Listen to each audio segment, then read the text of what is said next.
Ini perosotannya dari tanah. Oh itu mau tanah dari perguruan tinggi. Jadi kita rapiin, kita bawa merosot. Cuma kalau sewaktu-waktu ada beling apa aku ya pantat gitu. Kita lagi merosot aja dulu. Tau-taunya ada peribahasa ada barang tajam ya di tanah, namanya tanah. Usuk pantat kita sobek. Makanya saya pengen banget kayak orang-orang, pengen merantau. Kenapa nggak coba, Bang? Nyoba udah dulu merantau, saya pengen tekad, saya pengen kayak orang-orang, wah pengen kerja di mana-mana. Akhirnya saya kerja tadi sama abang saya, lu bener mau kerja, gua kasihin lu kerja mendagang bubur 24 jam, dagang yang tukang bubur kacang hijau itu, yang indomie telur setengah mateng, wakro. Nah itu saya keluar kota di daerah Celilitan. Celilitan tahu mana Celilitan lah, Celilitan. Nah, itu saya keluar kota, ada ceritanya tuh. Kirain keluar Jawa, Bang. Sama kalau Celilitan bukan kota, bukan. Emang itu bukan keluar kota, bukan di sana. Udah jauh banget itu, emang dekat banget jauh. Kalau bagi saya itu jauh, itu paling jauh-jauhnya itu. Ya udah paling jauh merantau di daerah di Ketewan. Ya. Nah, di Ketewan, ada teleponan sama saya, dia kerja baru dapat setahun kali teleponan saya. Gaji dia lumayan gede. Udah kalau katanya udah paling gede dah. Sampai nyapak 20-30 juta per bulan. Ya telepon. Kata gua ajak gua ke sono, gua pengen kerja gaji begitu. Udah kan lu pernah udah jadi di sana udah terima. Udah ongkosin gua, Bang. Enggak semudah itu. Kalau kerja di luar negeri itu katanya abang lari ke penampungan dulu, kata dia gitu. Udah kayak ikan ditaruh penampungan dulu, kata dia. Berangkat bareng nyampe ke Solo, pulangnya bareng. Dia kenceng banget. Kalau saya naik motor, kalau ngajak keluarga saya nggak bisa kenceng, pelan. Ditinggal lah saya sama dia, tinggal saya dong, mau bini saya, mana saya belum tiga. Saya bingung kemana, saya kita muter sono, puntel lagi, kagak pulang-pulang saya. Asal nanya sama orang dari daerah Ciawi, kita nanya, Pak, saya emang tanya, kalau arah Bekasi mana ya? Kagak ada yang tahu, saya bingung Bekasi ya. Pada kagak terkenal di restoran, saya keder. Nanya lagi, kagak ada yang tahu.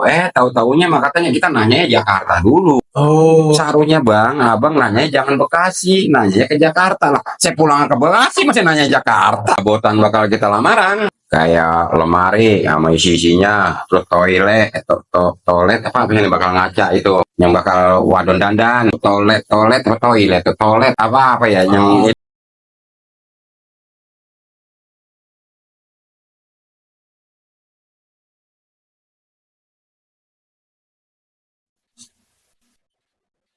Oke.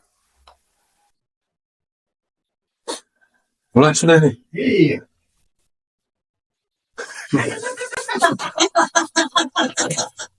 Gimana nih muka kita udah tahu apa ya? Bang, kita ketemu lagi nih, Bang. Iya. Gimana kabarnya? Alhamdulillah sehat. Anak istri? Sehat semua. Alhamdulillah. Bang Benny lahir di mana sih? Lahir di Bekasi. Bekasi ya? Asli ya? Orang tua? Asli. Orang tua sama orang Bekasi. Bekasi juga ya? Bekasi. Berapa bersaudara, Bang? Saya 12 saudara. Iya, 12 saudara saya. Ya, 12. Ya. Saya anak yang terakhir. 12 Oh saudara? iya, anak terakhir itu. Seusin ya? Ya, lebih aturan mah. Iya. Enggak, kalau main bola? Main bola 11. Oh iya. 11. Lebih dari tim sepak bola. Cadangan satu, mendingan. Iya. Masih hidup semua, Bang? Tinggalan 8. Laki 4, perempuan 4. Biasa aja bro ya.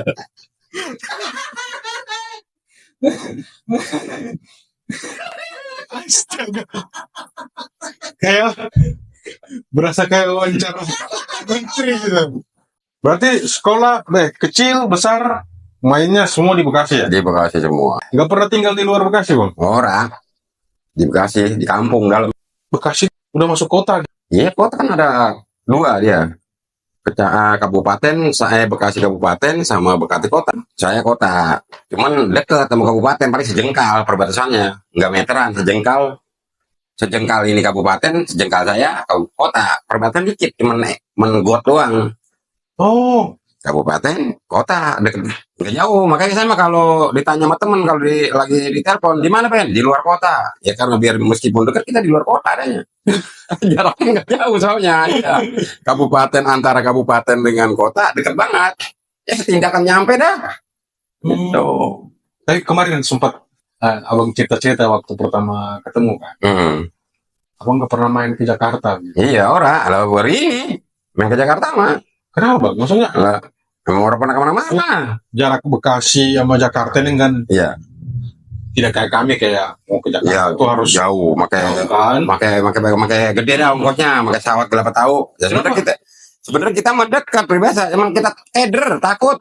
Dulu pernah naik motor kita ke kota dah. Jalan kalau kota kan beda sama kampung. Kalau kampung kita salah arah balik lagi boleh. Kalau kota kan muter kemana tahu. Itu yang kita takutin, makanya mental kita belum ada buat jalan ke kota. Tapi teman banyak Ya banyak juga. banyak teman sih. Kalau daerah Jakarta ya. Daerah Jakarta nggak ada. Oh, Orang punya, atuh doang, KPI doang di Jakarta. Lah siapa lagi orang ada ya.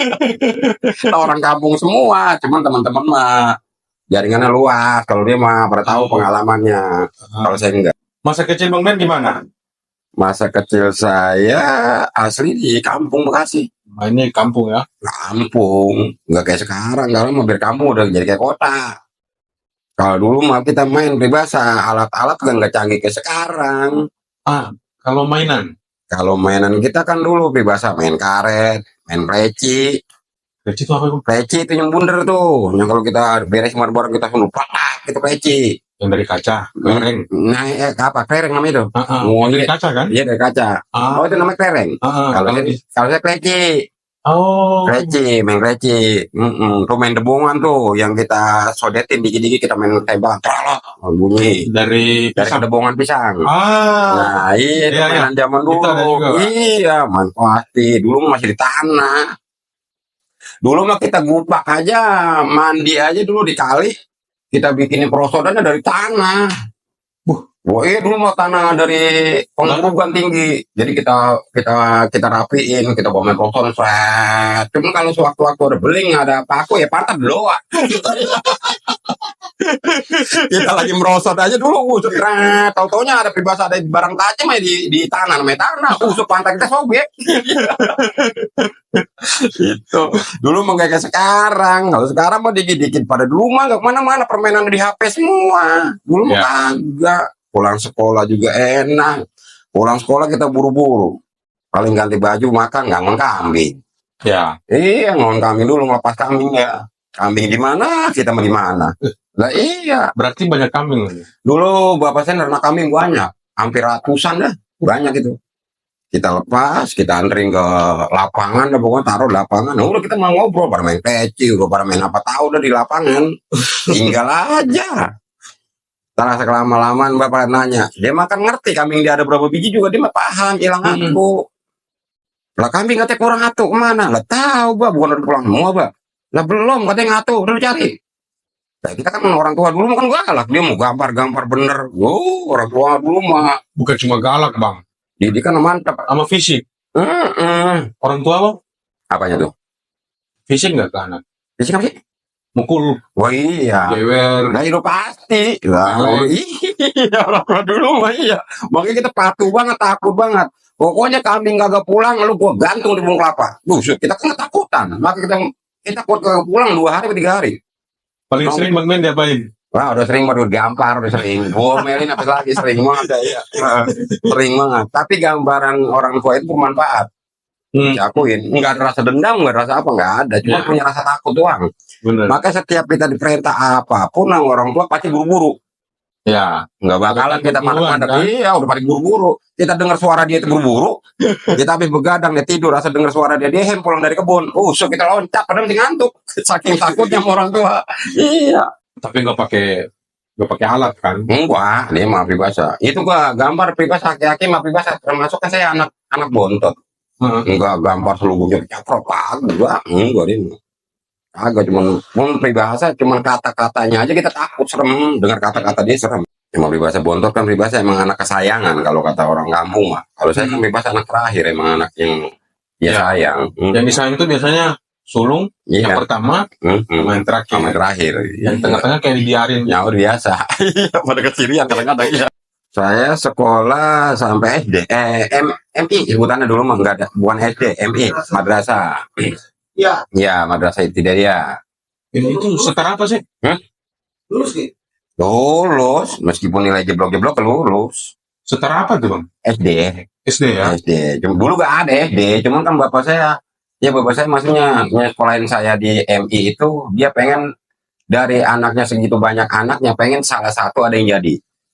Bapak saya, pokoknya bapak saya pengennya saya pengen jadi ustad. Dari segitu banyaknya. Kenapa nggak sekalian pesantren? Nah itu kan saya bilang. Dulu sebenarnya dikata kagak mampu, orang tua saya sih mampu. Dimanapun kalau lu ngikutin apa kata gua, bahasa orang tua saya, gua sekolahin. Yang penting ikutin apa kata bapak saya. Saya sekolah kelas 1 sampai kelas 6 di Atapang, Kongkendrali. Karena bapak saya pengen punya anak ustad. Jadi pas itu kan saya sekolah dari kelas 1 sampai kelas 6 bosen. Kalau di Ataqwa itu muridnya laki, gurunya laki. Oh. Nggak ada yang perempuan. Nah itu lihat TV saya. Di TV itu SMP-nya ada murid perempuan, ya gurunya ke perempuan gitu. Saya ngomong, Pak, sekolah SMP-nya saya pindah ke negeri aja Pak, kata gitu. Pengen kayak orang-orang gitu, lah kola ada seninya. Kagak, gue pengennya lu kalau di Ataqwa, gue pengennya lu jadi ustad. Nanti kalau gue mati, siapa yang ngajin kalau bukan lu? Oh, gitu, aki-aki dulu. Pengennya saya harus bisa ngaji. Kalau di Ataqwa itu kan pasti keluar-keluarannya bener-bener bisa ngaji. Pengennya gitu, pengen kalau bapak saya nggak ada umur, pengennya bontotnya yang ngajin. Karena kan keluarga saya biar banyak, nggak ada yang lulus kayak saya, apa tinggi namanya, pengennya gitu. Akhirnya karena saya ke bawah pergaulan, ya akhirnya berhenti. Lah saya bilang udah kalau bapak kagak mau saya di negeri masih berhenti, ya udah terserah lu. Gitu, hati-hati ketepet kok dia pengen di Ataqwa, saya nggak mau, lah berhenti. Emang gue penyesalan sih ada. Coba kalau gue ngikutin apa kata bapak gue, ya sekarang gue udah jadi kayak kondang kali. Ya di situ di kampung. Pengen sih kata kita ya penyesalan memang belakangan memang benar kalau penyesalan. Makanya buat bocah-bocah zaman sekarang ya kalau bisa buat pelajaran. Emang penyesalan pasti di belakangnya. Iya. Makanya dibilang kalau dengerin apa kata orang tua. Kalau orang tua masih mampu, ayo ikutin. Ada yang kemauan anak mau sekolah, orang tuanya nggak mampu. Betul. Nah iya, makanya sekarang kalau kata orang Betawi bilang, kalau buat anak, buat kaki, buat pala buat kaki, gue lakonin. Yang penting anak gue jadi, jangan kayak gue. Begitu. Makanya kayak saya juga begitu. Makanya didik anak, kayak anak saya juga, saya pengen begitu. Biarpun orang tuanya belegedet, yang penting anaknya biar jadi. Gitu. Makanya kan anak saya yang lelaki ini pengen buat biar kayak jadi kayak orang lah. Jangan kayak bapaknya, pengen saya. Makanya biarin meskipun kita kerjaan kita serabutan begini, kita lakonin. Kaki buat pala buat kaki buat anak. Yang penting anak kita maju. Gitu. Betul. Maka jangan anak kita ngalamin kayak kita. Kalau kita kan dulu bener-bener ngalamin bener pahit. Ya kalau saya sih alhamdulillah. Emang dulu bapak kita juga namanya biar orang kampung, ya biar petani tapi buat anak dia peduli. Kalau yang lain sih kan enggak kayak saya kan itu. Saya mah setiap keluar emang semua selalu pasti kalau kita keluar dikasih duit, kasih sama aki-aki. Pas lulus sekolah saya udah salah bergaul loh. Salah bergaul nongkrong dah sama anak-anak kampung saya yang pada romo-romoan belagedet mulu dah. Ya masuklah dunia-dunia hitam dah gitu dah kita. Ya kita nyesel sono kemari. Ya kata kita gimana nih Mbak, udah jalurnya udah begini. Selalu berangkat maghrib pulang pagi, berangkat maghrib pulang pagi, kerjaan begitu mulu tiap hari. Tiap hari tuh gitu mulu. Makanya saya pengen banget kayak orang-orang, pengen merantau. Nekat saya dulu. Kenapa nggak coba Bang? Nyoba udah dulu merantau saya, pengen tekad saya. Pengen kayak orang-orang gua, pengen kerja di mana-mana. Akhirnya saya kerja dah di sama abang saya. Lu bener mau kerja? Gua pasmin lo kerja mendagang bubur 24 jam. Dagang yang tukang bubur kacang hijau itu, yang Indomie, telur setengah matang, wakrop. Minggu. Nah, itu saya keluar kota di daerah Celilitan. Celilitan tahu mana Celilitan mah? Celilitan. Nah, itu saya keluar kota ada ceritanya tuh. Kirain keluar Jawa Bang. Lah itu pertama kali Celilitan keluar kota, Bang. Lama itu bukan keluar kota, bukan di sana. Iya, udah jauh banget itu, emang dekat banget jauh. Kalau bagi saya itu jauh, itu paling jauh-jauhnya itu. Celilitan itu. Ya, udah paling jauh merantau di kan itu. Saya berangkat pagi lah dianterin abang saya dan nyampe kerja lah dititipin sama temennya. Saya kerja sama malam, ya udah biasa malam kan rame itu dagang orang makan telur setengah matang, makan mie rebus, kalau bubur kacang hijau saya melayani lah. Pas sepi, udah jam 3 sepi. Nah itu saya nangis. Kenapa? Nah, keingetannya. Saya mau buset ke gawang. Saya nangis burung-burung nyanyi. Lah, bos kan nyampe ngapa sih, Dek? Saya kangen sama nyak saya. Kalau orang Betawi begitu. Kalau saya nggak boleh ketinggalan butuh nyak. Iya, makanya, Pak, saya pulang, Pak. Tadi itu nggak bisa katanya. Lah, kerja baru semalaman, berapa digajinya? Tadi gitu. Saya mudah nggak digaji, nggak apa-apa yang pulang. Kamu, bos saya pulang. Udah diam kamu. Saya ambil nasi, kata buat kamu makan. Iya. Saya tengok sepi. Saya berani diri dah, namanya nekat. Padahal mah emang hati kita memang kagak jahat. Ambillah duit itu sekitar 20.000 di laci. Saya kabur udah. Saya bawa tas saya kabur, saya jalan. Lah kemana? Ini gua naik apa? Sedangkan saya kagak tahu pulang. Saya jalan, saya nanya sama orang. Pak, numpang nanya kalau ke Bekasi mana, Pak? Bekasi mana? Saya di Kampung Irian. Nggak tahu. Saya nanya lagi nggak tahu. Nah ini gua jauh amat. Ini kemana? Gua ya sekedar ya. Saya tanya sama Mari, saya udah nangis di jalanan. Saya nangis di jalanan tuh di trotoar. Umur berapa waktu itu? Hah? Iya, di gituan yang ada batunya itu. Iya, di trotoar dah pokoknya. Umur berapa ya saya? Saya lupa umur mah. Ya, saya kagak inget umur saya dah, pokoknya masih kecil dah itu, pokoknya habis lulus SD, lulus ya pas 6. Lama dah main di kampung dulu, baru saya diajak kerja. Saking saya ngeri bader kerja. Akhirnya saya nangis di trotoar. Ada mobil polisi itu bunyi berhenti, nanya ngapa deh, pengen pulang Pak. Emang dari mana? Kerja saya di mana? Nur sono no, di kolong di tukang bubur, saya kata gitu. Emang kenapa pulang? Saya nggak betah ingatnya saya kata gitu ya. Rumahnya di mana deh? Di Bekasi. Bekasinya Kampung Irian.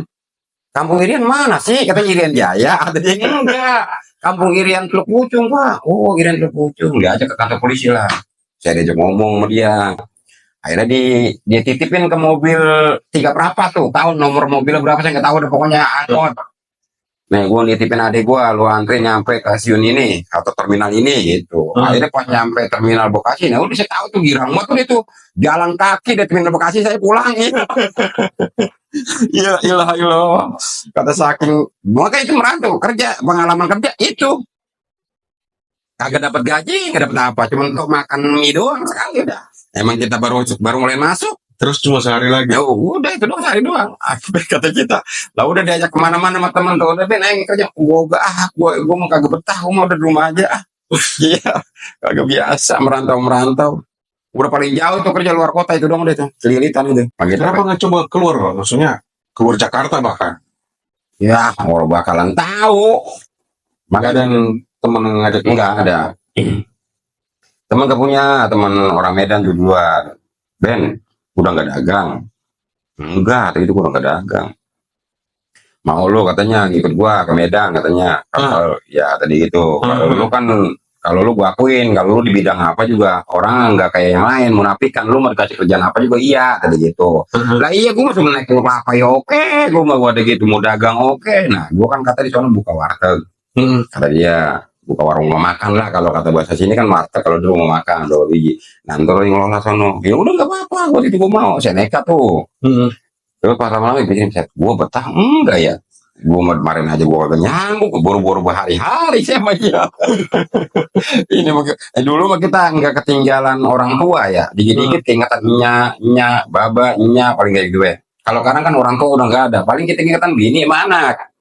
Makanya kalau di mana-mana kelamaan itu ingetnya bini sama anak itu perasaan gitu. Jasad kita di sini, arwah kita mah di rumah bae, bayangan kita mah keingetan anak bini bae. Makanya pengen banget orang-orang pengen sukses gitu. Pengen maju keluar kota, kali pulang buah hasil buat anak bini, pengen. Ada temen juga satu tuh, temen dulu waktu zaman saya dagang, langganan sih. Langganan saya dagang, dia dulu catering. Saya stok kangkung, bayam, singkong dari saya semua ke rumah sakit. Dia yang jadi pembeli saya. Main mulu ke rumah udah kayak saudara saya. Akhirnya dia berhenti jadi catering. Nah dia pergi ke Taiwan. Ya. Ya dia ke Taiwan. Dia teleponan sama saya tuh. Dia kerja baru dapat setahun kali teleponan saya. Gaji dia lumayan gede dah. Udah kalau katanya udah paling gede dah. Sampai nyapak 20-30 juta per bulan. Dia telepon. Kata gua ajak gua apa ke sono. Gua pengen kerja ke gaji begitu. Udah kan lu pernah udah jadi di sono kan udah terima. Udah ongkosin gua bang. Nggak semudah itu. Kalau kerja di luar negeri itu katanya abang lari ke penampungan dulu kata dia gitu. Saya udah kayak ikan ditaruh penampungan dulu kata kita. Kata kita bisa langsung spontan ngikut gitu ya. Di penampungan dulu bang, kerjanya 3 bulan kita kayak gitu.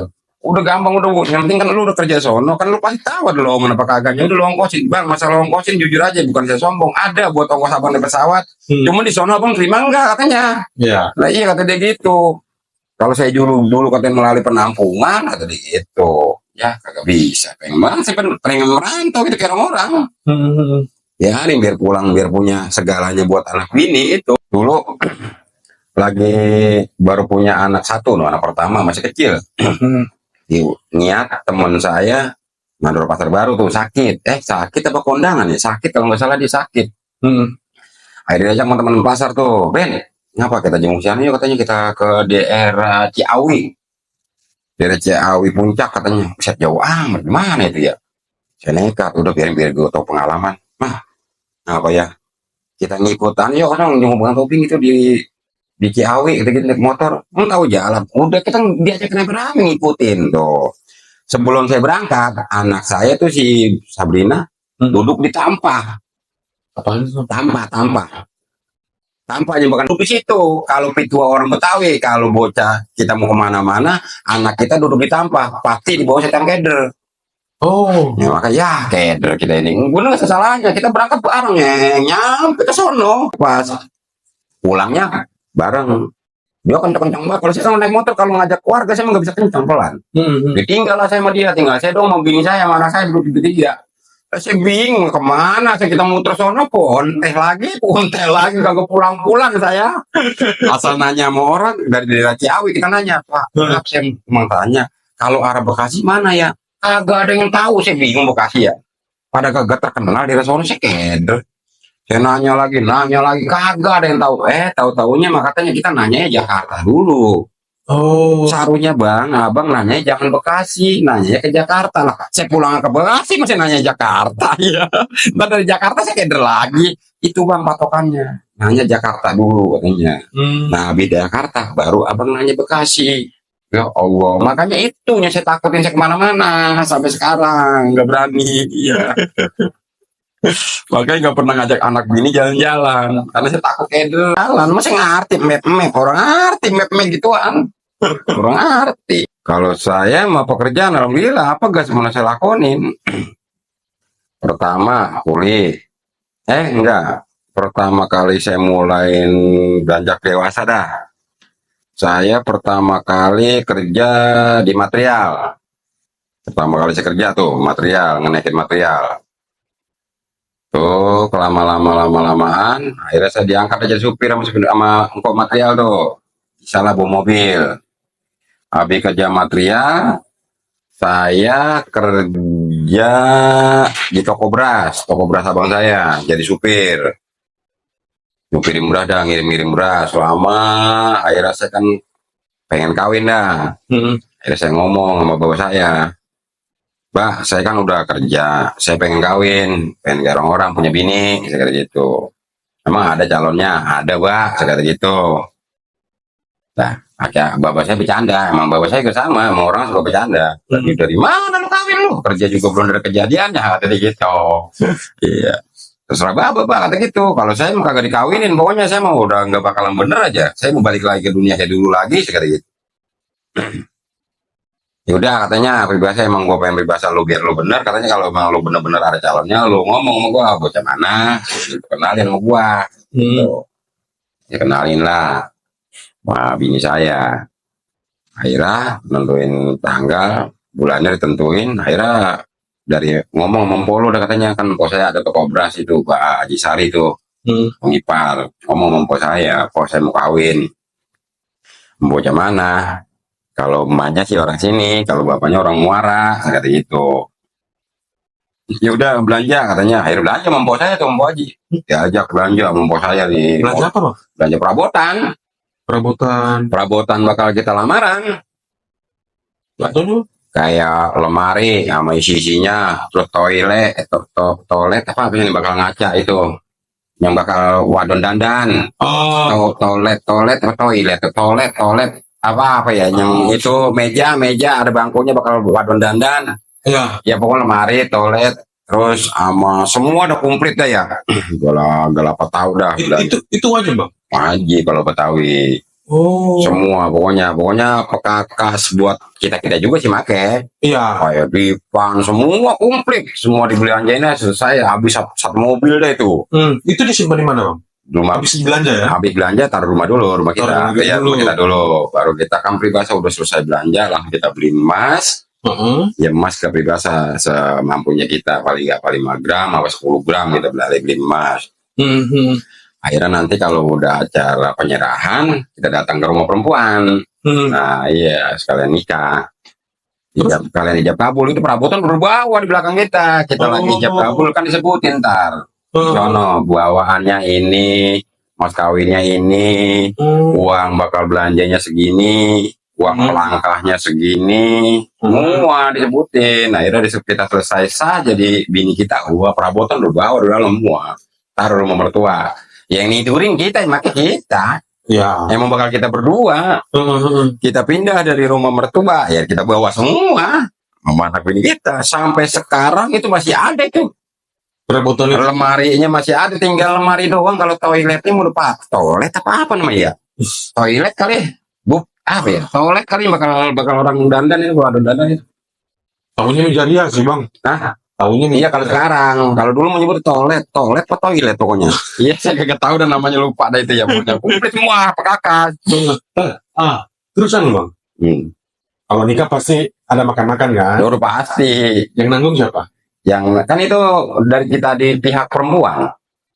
Tapi duitnya dari pihak laki. Ada bawaan kan. Iya kan ada uang, bakal uang belanjanya. Iya, sebutan kan kalau kita nih kayak perabotan komplit, terus sama emasnya, sama duit bakal belanja, ya bakal belanja mertua. Cuman kebanyakan nggak seberapa sih omong kasarnya. Apa misalkan belanja mertua bakal acara hajatan gede itu, pasti habis jutaan. Itu udah komplit sama make upnya pihak perempuan.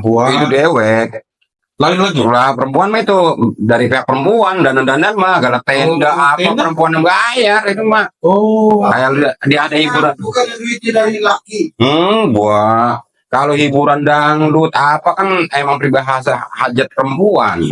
Misalkan mertua ngadain hajatan nih buat acara kita, padahal mau buat acara saya kan, saya udah nyerahinnya misalkan emang kesanggupan saya emas 5 gram. Misalnya duitnya 5 juta. Sama perabotan udah segitu. Kalau pihak perempuan mertua emang diterima. Cuman pihak perempuan kalau seandainya acara hajatan itu habisnya 20 juta, sedangkan dari kita kan 5 juta ya mertua. Ya dari pihak perempuan. Nanti kalau di acara kita nanti pihak lelaki ngadain lagi acara hajatan ngadain lagi. Kalau ada mau emang kalau udah biasa ciri khasnya udah ngadain lagi dari laki. Di perempuan jarak seminggu apa sebulan namanya, kita ngadain lagi pesta lagi. Nah itu pihak lelaki nanggung jawab semua. Gitu. Tapi nggak wajib atau? Enggak. Kalau buat lelaki nggak wajib. Enggak, kalau buat lelaki semampunya ya. Iya, kalau yang orang mampu. Tapi kalau ciri khas Betawi, kalau dari misalkan dia punya anak 8 lah. Anak lelakinya 5. Anak lelaki yang pertama diramein, ya dihajatin gitu. Yang kedua enggak, ngamuk. Makanya dari yang pertama diajakin sampai terakhir diajakin. Jadi patokan. Iya, kalau yang pertama kagak, nah terus semua kagak. Makanya dia kalau memang dia niat mau kagak diajatin semua. Kalau mau diajatin dari 1 sampai 5. Turun terus ke bawah. Harus gitu. Lah kagak bisa begitu, bisa ngamuk ya lah. Abang dulu dirame masa sekagak kan bisa begitu komennya gitu. Kurang lebih sama sih Bang. Sama aja ya. Kurang lebih ya. Kecuali itu kayak acara gedung itu semua dari laki-laki semua. Kalau adat Betawi itu kalau nikahan itu harus ada petasan ya? Ada, itu ada petasan gede-gede gitu yang panjang berapa meter. Dulu malah lagi zaman, kalau sekarang sih ada cuman khusus. Harus enggak petasan yang kata cus itu. Agak orang rasa dulu mau petasan renceng, kita petasan kita sundut di sana, kita ikan dua ada lagi berleher di badan jalan. Ngarah kita nih jalan kaki, saya pakai sorban. Saya udah kayak di Arab itu. Saya ciri khas pakaian Arab, pakai serba putih, pakai sorban, kacamata hitam, jalan kaki yang ngiringin itu seluruh kampung, dari kampung Irian semua ngikutin kita jalan ke rumah besar, ke rumah pihak perempuan, petasan dua, dan dari pihak perempuan nyambut lagi petasan masang, berapa golong, Kan dia mau golongan gede gitu petasannya. Makanya seru banget kalau orang-orang Betawiana mah. Itu hanya untuk memeriahkan acara. Iya. Ada maksud tertentu. Kalau itu kan peribahasanya emang mungkin adat istiadat orang Betawi mungkin sambil memberitahukan bahwa peribahasa kan kodenya kalau misalkan besan udah mau nyampe besan sekitar 100 meter dah. Besan di sono 100 meter nih. Kode petasan yang gede gini satu dipasang. Buer dari tanda.